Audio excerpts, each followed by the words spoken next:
हमारा आज का मौजू है इंजेक्शन।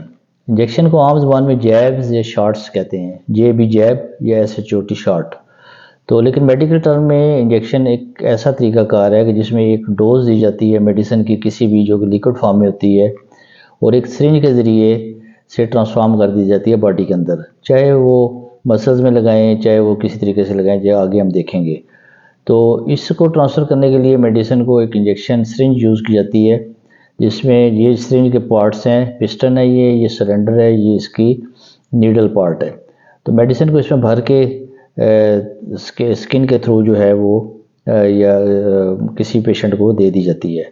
स्किन का अगर हम स्ट्रक्चर देखें तो सबसे ऊपर एपिडर्मिस है, फिर डर्मिस है, फिर सबकुटेनियस टिश्यूज़ की लेयर है, फैट्स हैं, और फिर उसके नीचे मसल्स हैं। जो डर्मिस है उसके अंदर जो है स्वेट ग्लैंड्स हैं, और ये इनके जो स्वेट ग्लैंड्स हैं इनके पोर्स ऊपर जाके एपिडर्मिस में खुलते हैं।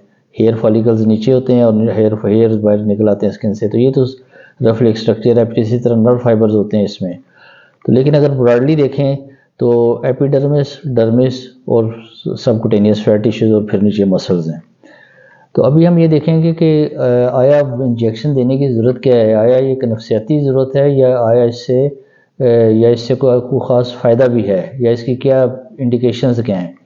तो एक तो ये कि ये रैपिडली पहुंच जाती है जहाँ तक टारगेट ऑर्गन तक।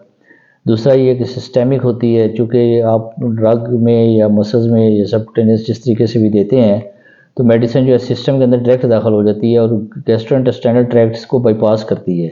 तो इसका रैपिड ऑनसेट ऑफ एक्शन होता है। फिर ऐसे अनकॉन्शियस पेशेंट, बेहोश मरीज़ जो कि मुंह के रास्ते दवाई नहीं ले सकते, तो इनको इंजेक्शन के ज़रिए दवाई डिलीवर की जाती है।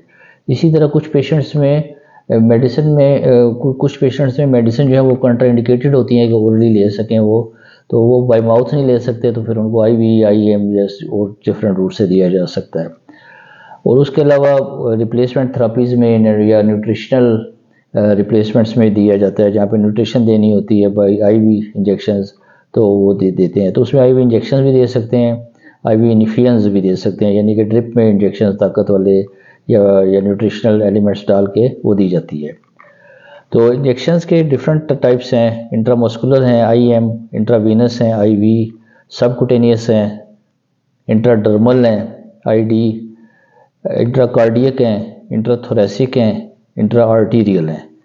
तो इंट्रा आर्टीरियल जो है आर्टरीज में लगाते हैं, इंट्राथोरेसिक जो है स्पाइन में, बैकबोन में लगाते हैं, और उसके अलावा इंट्राकार्डियक इमरजेंसीज में हार्ट के अंदर इंजेक्शन लगाते हैं। लेकिन हम अपनी तवज्जो सिर्फ 4 मेन टाइप्स ऑफ इंजेक्शन में रखेंगे, जिसमें से कि IV इंट्रावीनस, इंट्राडर्मल, सबकुटेनियस और IM।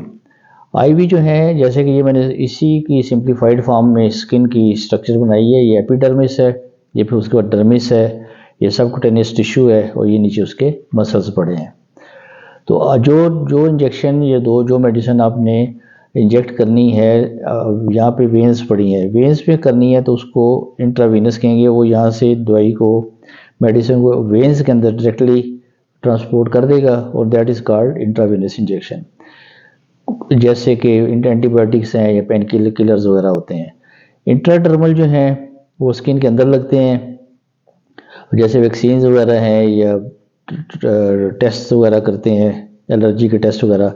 तो इंट्राडर्मल यानी कि डर्मस के अंदर तक रहते हैं, ये इंट्राडर्मल इंजेक्शन कहलाते हैं। उसके बाद सबकुटेनियस जो है, ये सबकुटेनियस लेयर तक आएंगे, यानी कि 3rd लेयर तक आएंगे सबकुटेनियस, उनको कहेंगे सबकुटेनियस इंजेक्शंस। उसके बाद है मसल्स में, जो कि एंटीबायोटिक्स भी कई लगती हैं, पेन किलर्स भी लगते हैं, और डिफरेंट टाइप्स के इंजेक्शंस हैं जो मेडिसिन हैं जो इंजेक्ट की जाती हैं मसल्स में। तो ये जब मसल्स में लगते हैं तो उनको कहते हैं इंट्रामस्कुलर इंजेक्शंस। तो 4 टाइप के इंजेक्शंस हैं, और डिपेंड कर रहे हैं कि किस जगह तक वो जा रहे हैं। यानी कि IV जो है वेन्स के अंदर लगेंगे, इंट्राडर्मल जो है स्किन की सबसे ऊपरली सतह पे लगेंगे, सबकुटेनियस जो है वो फैट्स की सतह तक जाएंगे, और इंट्रामस्कुलर मसल्स के अंदर चले जाएंगे।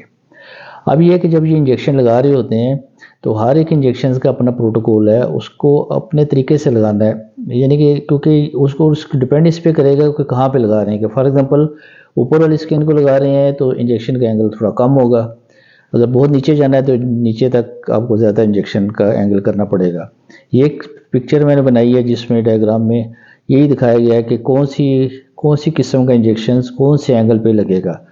तो आप देख सकते हैं कि अगर आईवी है इंट्रावीनस इंजेक्शन, तो उसके लिए ये स्किन की सरफेस है, तो उसका जो एंगल स्किन के साथ इंजेक्शन की सिरिंज का रखेगा वो लगाने वाला बंदा, तो वो दैट वुड बी 25 डिग्रीज। अगर सबकुटेनियस है तो वो 45 डिग्रीज पे रखनी पड़ेगी सिरिंज उसको। अगर डर्मस है, डर्मस चूँकि बहुत सबसे पहली सतह है, तो उसके तकरीबन पैरेलल रखेगा, वो 10 से 15 डिग्री का ज़ाविया बनाएगा। और अगर मसल्स में है तो चूँकि ये बहुत दूर है तो ये स्ट्रेट एक्यूट एंगल बनाना पड़ेगा, तो दैट वुड बी 90 डिग्रीज। तो सबकुटेनियस आईवी जो है 25, सबकुटेनियस जो है 45, इंट्राडर्मल जो है वो 10 से 15 और इंट्रामस्कुलर जो है 90 डिग्रीज के एंगल पे लगेगा। तो ये कुछ तफसीलात थी जो हमारे पैरामेडिक्स के लिए ख़ास तौर पे बड़ी इंपॉर्टेंट हैं। तो ये आप इनसे उम्मीद है कि आपको अच्छी मालूमात मिली होंगी। तो आपका बहुत शुक्रिया। Thank you very much.